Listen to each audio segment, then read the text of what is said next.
All right, so when someone comes in for a baseline test, the process is that we'll start off with getting a medical history, including a concussive history. And so we're going to really take a look at anything that could be influencing our findings as we're looking for concussion. My staff, and at this point that would be Tyler or Luke, that would really take that athlete at that point and run them through the first series of testing that we do.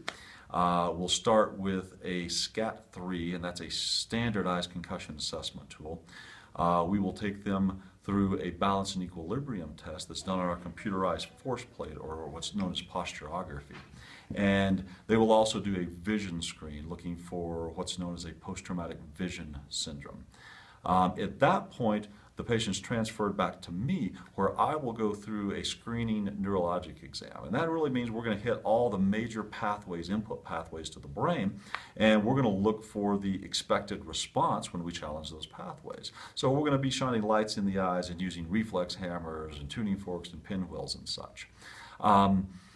Once we complete the screening neurologic exam, then if everything's looking good, that's the last part of our exam. So we've completed the baseline test, and now we've got that data to be able to reference if we suspect concussion going forward.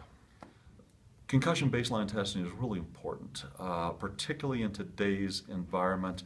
We know a lot more about concussive injury, about contact sports, and the baseline test allows us to do two really important things. One is make the call, was this athlete concussed?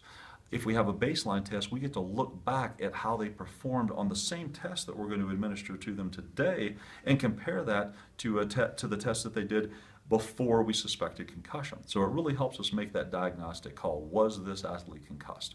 The second thing that it does is to facilitate the return to play call.